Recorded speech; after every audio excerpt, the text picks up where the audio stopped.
Patriarcas y Profetas, capítulo 48. La repartición de Canaán. A la victoria de Bet-Horón siguió pronto la conquista de la parte meridional de Canaán. Hirió pues Josué toda la región de las montañas y del mediodía y de los llanos. Todos estos reyes y sus tierras tomó Josué de una vez, porque Jehová, el Dios de Israel, peleaba por Israel. Y tornóse Josué y todo Israel con él al campo en Gilgal. Véase Josué capítulo 10 y capítulo 11.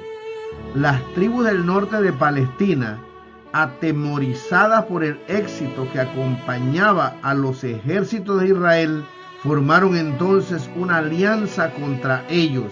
Encabezaba esa alianza Jabín, rey de Azor, cuyo territorio se hallaba al oeste del lago Merón.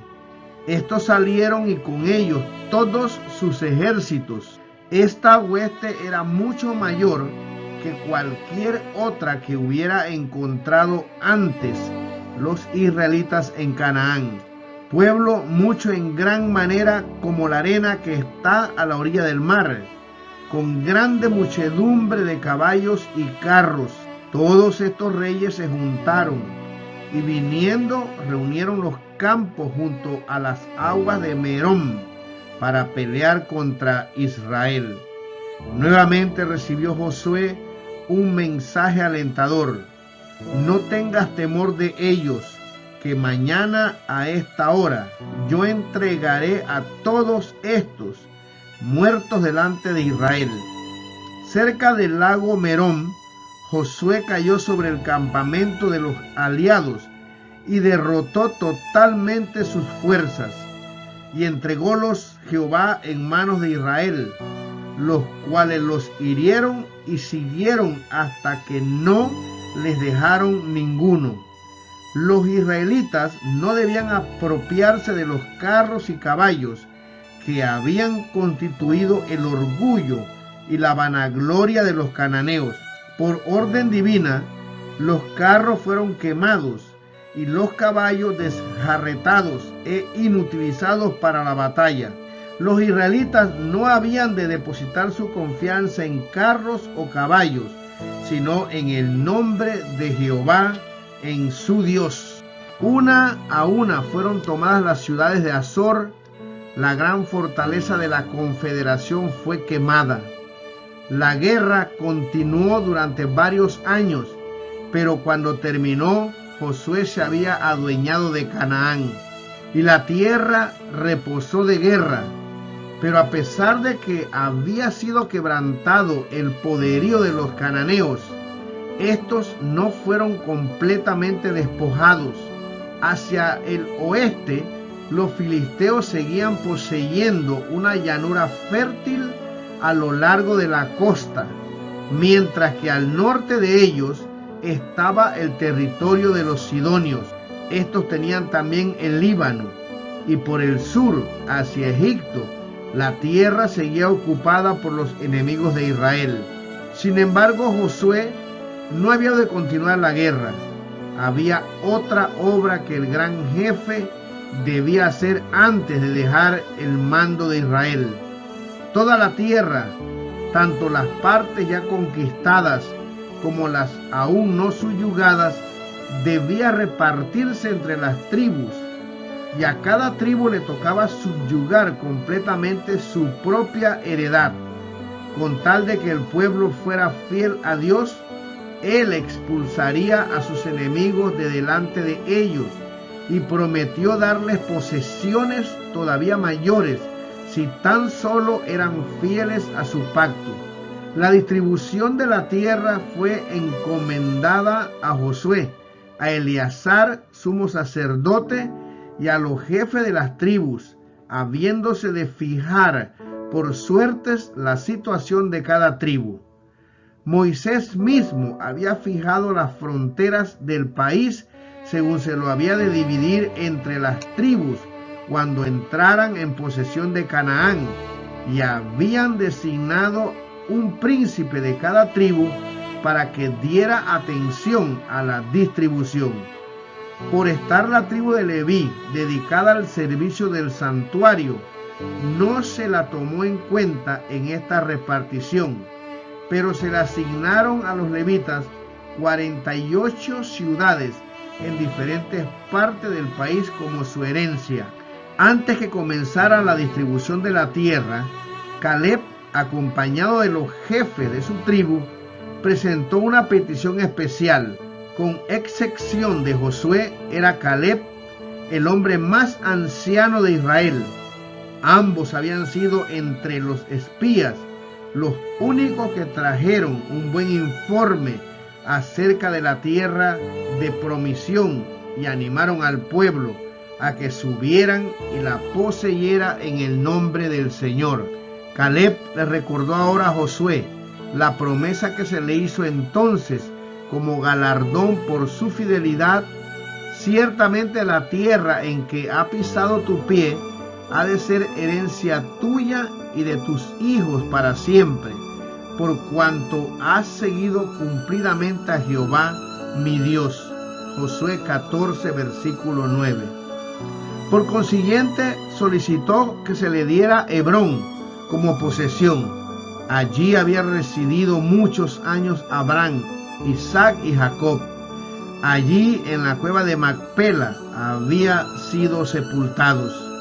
Hebrón era la capital de los temibles anaseos, cuyo aspecto formidable tanto había amedrentado a los espías y por su medio anonadado el valor de todo Israel. Este sitio, sobre todos los demás, era el que Caleb, confiado en el poder de Dios, eligió por heredad. Ahora bien, dijo, Jehová me ha hecho vivir, como él dijo, estos 45 años desde el tiempo que Jehová habló estas palabras a Moisés. Y ahora he aquí soy hoy día de 85 años, pero aún estoy tan fuerte como el día que Moisés me envió. Cual era entonces mi fuerza, tal es ahora para la guerra y para salir y para entrar. Dame pues ahora este monte, del cual habló Jehová aquel día, porque tú oíste en aquel día que los anaseos están allí, y grandes y fuertes ciudades. Quizá Jehová será conmigo, y los echaré como Jehová ha dicho. Esta petición fue apoyada por los hombres principales de Judá. Como Caleb mismo era representante de su tribu, designado para colaborar en la repartición de la tierra, había preferido tener a estos hombres consigo al presentar su pedido, para que no hubiera apariencia siquiera de que se valía de su autoridad para satisfacer fines egoístas. Lo que pedía le fue otorgado inmediatamente. A ningún otro podía confiarse con más seguridad la conquista de esa fortaleza de gigantes. Josué entonces lo bendijo y dio a Caleb, hijo de Jefone, a Hebrón por heredad, porque cumplió siguiendo a Jehová, Dios de Israel. La fe de Caleb era en esa época la misma que tenía cuando su testimonio contradijo el informe desfavorable de los espías. Él había creído en la promesa de Dios de que podría su pueblo en posesión de la tierra de Canaán, y en esto había seguido fielmente al Señor. Había sobrellevado con su pueblo la larga peregrinación por el desierto y compartido las desilusiones y las cargas de los culpables. No obstante, no se quejó de esto, sino que ensalzó la misericordia de Dios que le había guardado en el desierto cuando sus hermanos eran eliminados. En medio de las penurias, los peligros y las plagas de las peregrinaciones en el desierto, durante los años de guerra desde que entraron en Canaán, el Señor le había guardado, y ahora que tenía más de 80 años, su vigor no había disminuido.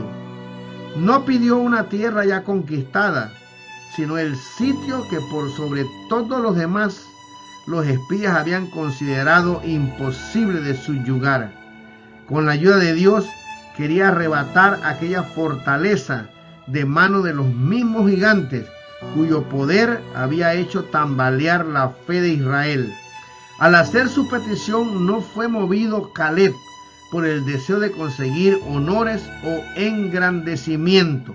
El valiente y viejo guerrero deseaba dar al pueblo un ejemplo que honrara a Dios y alentara a las tribus para que subyugaran completamente la tierra que sus padres habían considerado inconquistable. Caleb obtuvo la heredad que su corazón había anhelado durante 40 años y, confiado en que Dios le acompañaba, echó de allí 3 hijos de Anac. Josué capítulo 15 versículo 14.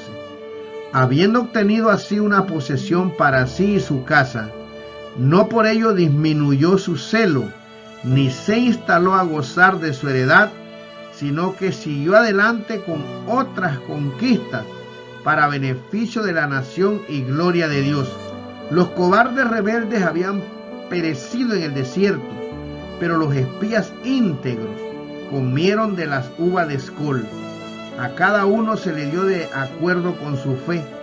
Los incrédulos habían visto sus temores cumplidos. No obstante, la promesa de Dios había dicho que era imposible heredar la tierra de Canaán, y no la poseyeron. Pero los que confiaron en Dios y no consideraron tanto las dificultades que se habían de encontrar como la fuerza de su ayudador todopoderoso, entraron en la buena tierra. Por la fe fue como los antiguos notables ganaron reinos, evitaron filo de cuchillo, convalecieron de enfermedades, fueron hechos fuertes en batalla, trastornaron campos de extraños. Esta es la victoria que vence al mundo, nuestra fe. Hebreo 11, versículos 33 y 34. Primera de Juan, capítulo 5, versículo 4. Otra reclamación tocante a la repartición de la tierra reveló un espíritu muy diferente del de Caleb. La presentaron los hijos de José, la tribu de Efraín con la media tribu de Manasés. Basándose en la superioridad de su número, estas tribus exigieron una posesión doble de territorio. La que les había tocado en suerte era la más rica de la tierra e incluía la fértil llanura de Sarón.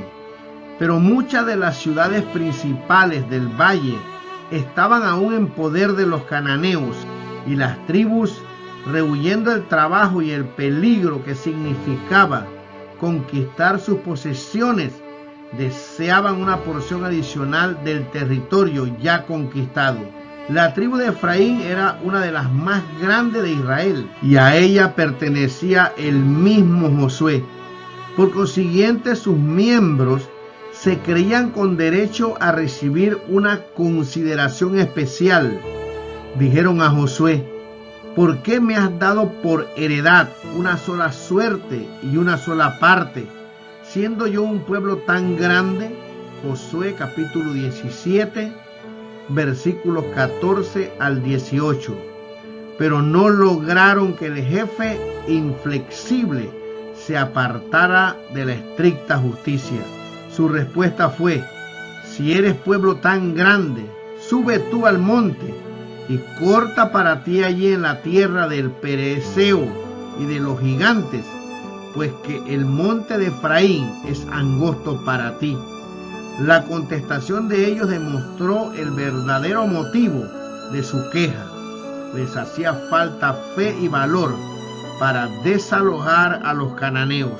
No nos bastará a nosotros este monte, dijeron, y todos los cananeos que habitan la tierra de la campiña tienen carros errados. El poder de Dios de Israel había sido prometido a su pueblo, y si los efraimitas hubieran tenido el valor y la fe de Caleb, ningún enemigo habría podido oponérseles. Josué encaró firmemente el deseo manifiesto de ellos de evitar los trabajos y peligros. Les dijo: tú eres gran pueblo y tienes gran fuerza. No tendrás una sola suerte, mas aquel monte será tuyo, que bosques es, y tú lo cortarás, y serán tuyos sus términos, porque tú echarás al cananeo, aunque tenga carros herrados y aunque sea fuerte. Así sus propios argumentos fueron esgrimidos contra ellos. Siendo ellos un gran pueblo, como alegaban serlo, tenían plena capacidad para abrirse camino como sus hermanos. Con la ayuda de Dios no necesitaban temer los carros herrados. Hasta entonces Gilgal había sido cuartel general de la nación y asiento del tabernáculo. Pero ahora el tabernáculo debía ser trasladado al sitio escogido como su lugar permanente, la pequeña ciudad de Silo, en tierra adjudicada a Efraín. Estaba situada cerca del centro del país y era fácilmente accesible para todas las tribus. Esa parte del país había sido subyugada completamente y por lo tanto los adoradores no serían molestados, y toda la congregación de los hijos de Israel se juntó en Silo y asentaron allí el tabernáculo del testimonio. Josué capítulo 18, versículos del 1 al 10. Las tribus que aún estaban acampadas cuando se trasladó el tabernáculo de Gilgal a Silo, lo siguieron y acamparon cerca de esa ciudad hasta que se dispersaron para ocupar sus respectivas heredades. El arca permaneció en Silo por espacio de 300 años, hasta que, a causa de los pecados de la casa de Elí, cayó en manos de los filisteos y Silo fue destruida totalmente. Ya no volvió a colocarse el arca en el tabernáculo en ese lugar, pues el servicio del santuario se trasladó por último al templo de Jerusalén, y Silo se convirtió en una localidad insignificante. Solo quedan algunas ruinas para señalar el sitio que ocupó. Mucho después, la suerte que corrió aquel pueblo sirvió para amonestar a Jerusalén. Andad empero ahora en mi lugar, que fue en Silo, donde hice que morase mi nombre al principio, declaró el Señor por el profeta Jeremías, y ved lo que le hice por la maldad de mi pueblo Israel. Haré también a esta casa, sobre la cual es invocado mi nombre, en la que vosotros confiáis, y a este lugar que di a vosotros y a vuestros padres, como hice a Silo. Jeremías capítulo 7, versículo 12 al 14. Y después que acabaron de repartir la tierra en heredad, y cuando ya todas las tribus habían recibido la heredad que les tocara, Josué presentó su derecho. A él como a Caleb se le había prometido una herencia especial. No pidió sin embargo una provincia grande, sino una sola ciudad. Le dieron la ciudad que él pidió, y él reedificó la ciudad y habitó en ella. Josué 19, 49 y 50. El nombre que se le puso a la ciudad fue Timná Será, la parte que sobra, y atestiguó para siempre el carácter noble y espíritu desinteresado del vencedor, que en vez de ser el primero en apropiarse del botín de la victoria, postergó su derecho hasta que los más humildes de su pueblo habían recibido su parte. 6 de las grandes ciudades dadas a los levitas, 3 a cada lado del Jordán, fueron designadas como ciudades de refugio, a las cuales pudieran huir los homicidas en busca de seguridad.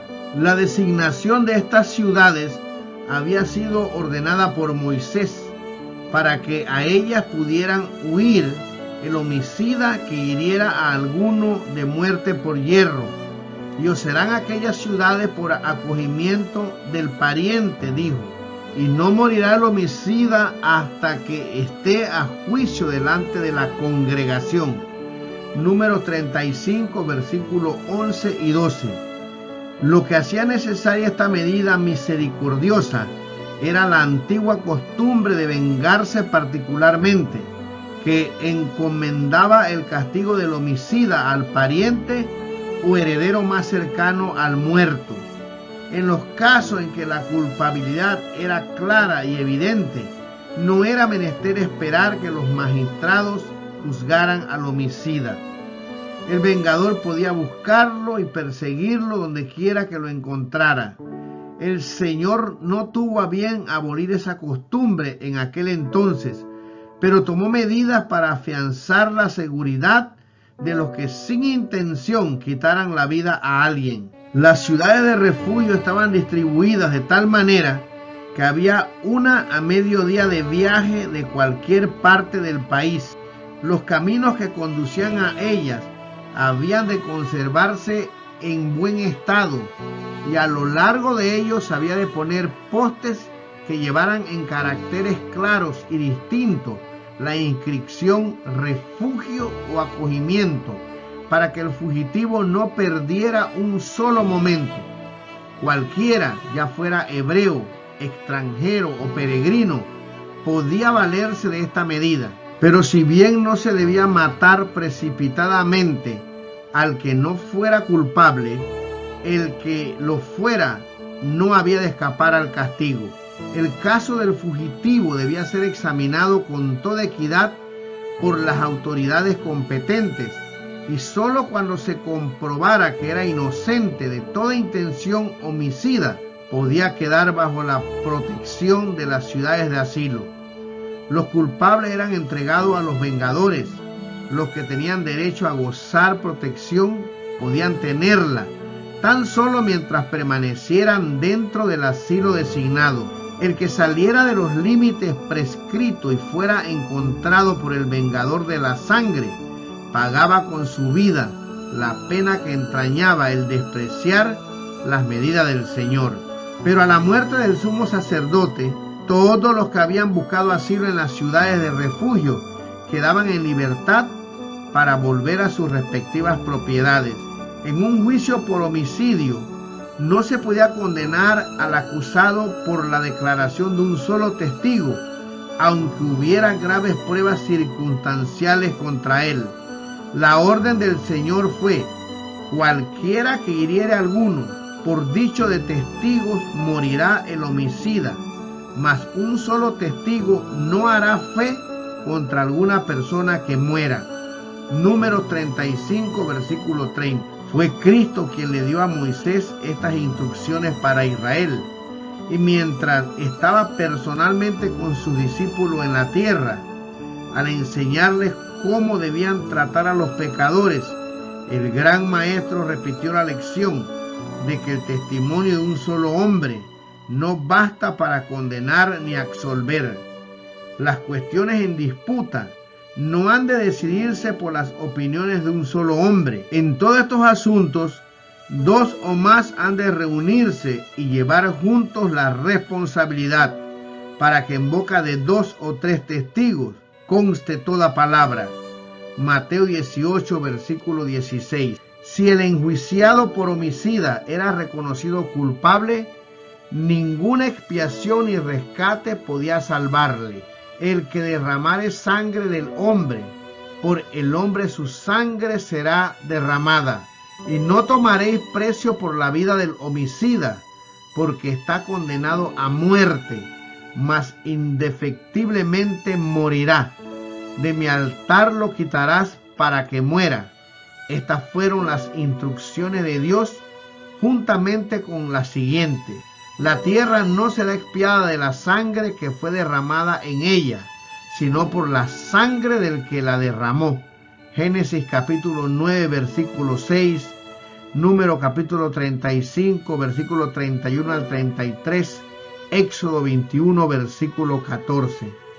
La seguridad y la pureza de la nación exigía que el pecado de homicidio fuese castigado severamente. La vida humana que solo Dios podía dar debía considerarse sagrada, Las ciudades de refugio destinadas al antiguo pueblo de Dios era un símbolo del refugio proporcionado por Cristo, el mismo Salvador misericordioso que designó esas ciudades temporales de refugio, proveyó por el derramamiento de su propia sangre un asilo verdadero para los transgresores de la ley de Dios, al cual pueden huir de la segunda muerte y hallar seguridad. No hay poder que pueda arrebatar de sus manos las almas que acuden a Él en busca de perdón. Ahora pues, ninguna condenación hay para los que están en Cristo Jesús. ¿Quién es el que condenará?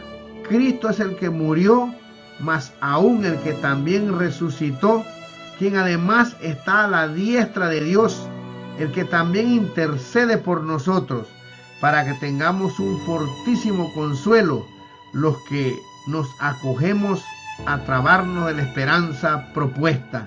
Romanos 8:1, versículo 34, Hebreos 6, versículo 18. El que huía a la ciudad de refugio no podía demorarse, abandonaba su familia y su ocupación, no tenía tiempo para despedirse de los seres amados. Su vida estaba en juego y debía sacrificar todos los intereses para lograr un solo fin: llegar al lugar seguro. Olvidaba su cansancio y no le importaban las dificultades. No osaba aminorar el paso un solo momento hasta hallarse dentro de las murallas de la ciudad. El pecador está expuesto a la muerte eterna hasta que encuentre un escondite en Cristo. Y así como la demora y la negligencia podían privar al fugitivo de su única oportunidad de vivir, también pueden las tardanzas y la indiferencia resultar en ruina del alma. Satanás, el gran adversario, sigue los pasos de todo transgresor de la santa ley de Dios, y el que no se percata del peligro en que se halla y no busca fervorosamente abrigo en el refugio eterno, será víctima del destructor. El prisionero que en cualquier momento salía de la ciudad de refugio era abandonado a la voluntad del vengador de la sangre. En esa forma se le enseñaba al pueblo a seguir celosamente los métodos que la sabiduría infinita había designado para su seguridad. Asimismo, no basta que el pecador crea en Cristo para el perdón de sus pecados. Debe, mediante la fe y la obediencia, permanecer en Él. Porque si pecáramos voluntariamente, después de haber recibido el conocimiento de la verdad, ya no queda sacrificio por el pecado, sino una horrenda esperanza de juicio y hervor de fuego que ha de devorar a los adversarios. Hebreos capítulo 10, versículos 26 y 27. Dos de la tribu de Israel, Gad y Rubén, con la mitad de la tribu de Manasés, habían recibido su heredad antes de cruzar el Jordán. Para un pueblo de pastores, las anchas llanuras de las tierras altas y valiosos bosques de Galaad y de Basán, que ofrecían extensos campos de pastoreo para sus rebaños y manadas, tenían atractivos que no podían encontrarse en la propia Canaán. Y las 2 tribus y media, deseando establecerse en esa región, se habían comprometido a proporcionar su cuota de soldados armados para que acompañaran a sus hermanos al otro lado del Jordán y participaran en todas sus batallas hasta que todos entraran en posesión de sus respectivas heredades. Esta obligación se había cumplido fielmente cuando las 10 tribus entraron en Canaán. 40,000 de los hijos de Rubén y los hijos de Gad y la media tribu de Manasés, armados a punto, pasaron hacia la campiña de Jericó delante de Jehová a la guerra. Josué capítulo 4, versículos 2 y 13. Durante años habían luchado valientemente al lado de sus hermanos. Ahora había llegado el momento en que habían de entrar en la tierra de su posesión. Mientras acompañaban a sus hermanos en los conflictos, también habían compartido los despojos y regresaron con grandes riquezas y con grande copia de ganado, con plata y con oro y metal y muchos vestidos. Ver Josué 22. Todo lo cual debía compartir con los que se habían quedado al cuidado de la familia y los rebaños. Iban a morar ahora a cierta distancia del santuario del Señor, y Josué presenció su partida con corazón acongojado, pues sabía cuán fuertemente tentados se verían en su vida aislada y nómada a adoptar las costumbres de las tribus paganas que moraban en sus fronteras. Mientras el ánimo de Josué y de otros jefes estaban aún deprimidos por presentimientos angustiosos, le llegaron noticias extrañas. Al lado del Jordán, cerca del sitio donde Israel cruzó milagrosamente el río, las 2 tribus y medias habían erigido un gran altar, parecido al altar de los holocaustos que se había erigido en Silo. La ley de Dios prohibía, so pena de muerte, el establecimiento de otro culto que el del santuario, si tal era el objeto de ese altar y se le permitía subsistir, apartaría al pueblo de la verdadera fe. Los representantes del pueblo se reunieron en Silo y en el acaloramiento de su excitación e indignación propusieron declarar la guerra enseguida a los transgresores. Sin embargo, gracias a la influencia de los más cautos, se resolvió mandar primeramente una delegación para que obtuviera de las 2 tribus y media una explicación de su comportamiento. Se escogieron 10 príncipes, uno de cada tribu, y encabezaba esta delegación Finés, que se había distinguido por su celo en el asunto de Peor. Las 2 tribus y media habían cometido un error al llevar a cabo, sin explicación alguna, un acto susceptible de tan grandes sospechas.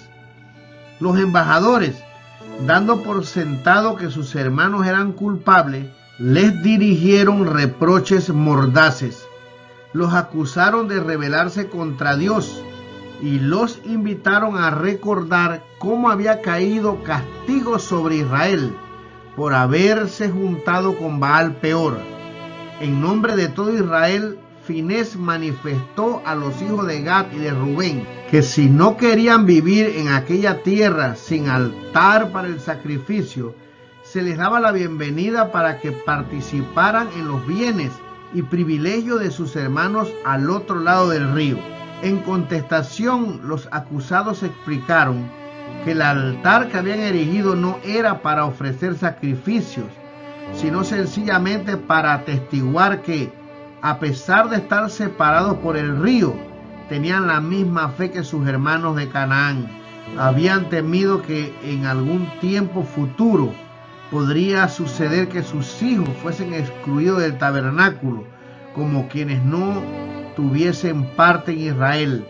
Entonces este altar, erigido de conformidad con el modelo del altar de Jehová en Silo, atestiguaría que los fundadores y constructores de él adoraban también al Dios de viviente.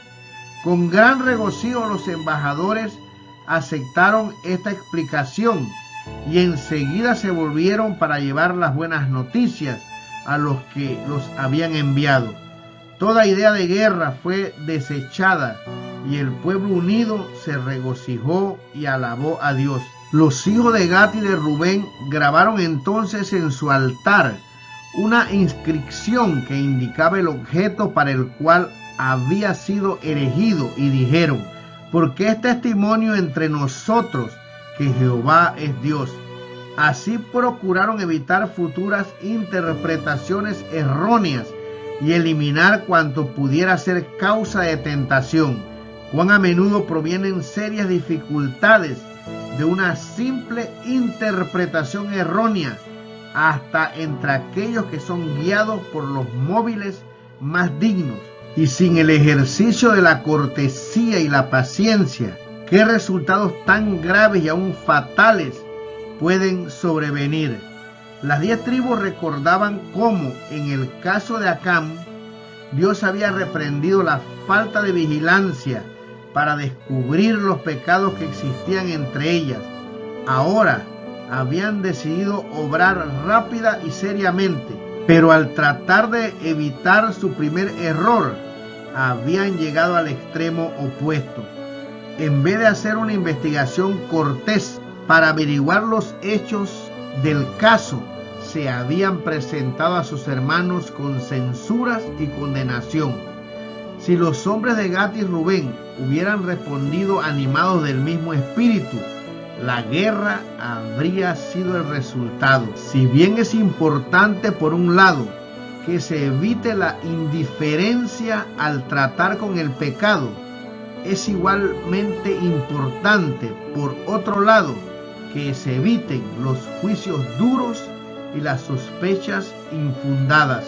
Muchos que son muy sensibles a la menor crítica dirigida contra su propio comportamiento, dan sin embargo un trato excesivamente severo a las personas a quienes consideran en el error. La censura y el oprobio no lograron jamás rescatar a nadie de una opinión falsa, sino que más bien han contribuido a alejar a muchos del camino recto, por haberlos inducido a endurecer su corazón para no dejarse convencer.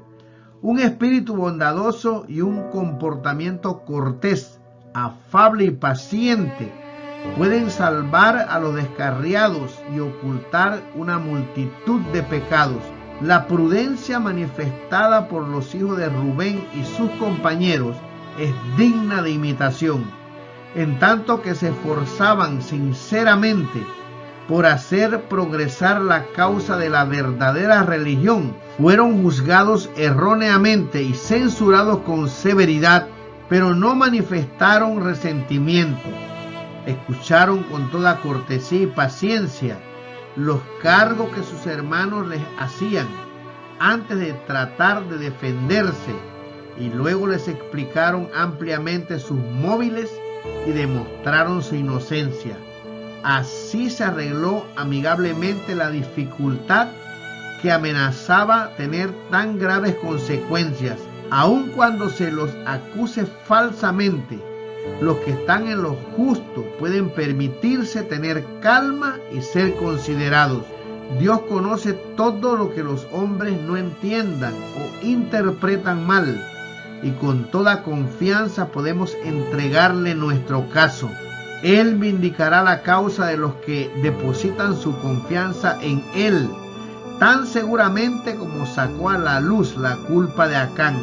Los que son movidos por el Espíritu de Cristo poseerán la claridad que todo lo soporta y es benigna. Dios quiere que haya unión y amor fraternal entre su pueblo. En la oración que elevó Cristo precisamente antes de su crucifixión, pidió que sus discípulos fueran uno, como Él era uno con el Padre, para que el mundo creyera que Dios le había enviado. Esta oración conmovedora y admirable llegaba a través de los siglos hasta nuestros días, pues sus palabras fueron: mas no ruego solamente por estos, sino también por los que han de creer en mí por la palabra de ellos. Juan 17, versículo 20. Aunque no hemos de sacrificar un solo principio de la verdad, debemos procurar constantemente ese estado de unidad. Es la evidencia de nuestro carácter de discípulo de Jesús, pues Él dijo: en esto conocerán todos que sois mis discípulos, si tuviereis amor los unos con los otros. Juan 13, versículo 35. El apóstol Pedro exhorta a la iglesia así: sed todos de un mismo corazón, compasivos, amándoos fraternalmente, misericordiosos, amigables, no volviendo mal por mal, ni maldición por maldición, sino antes, por el contrario, bendiciendo, sabiendo que vosotros sois llamados para que poseáis la bendición en herencia. Primera de Pedro capítulo 3, versículo 8 y versículo 9.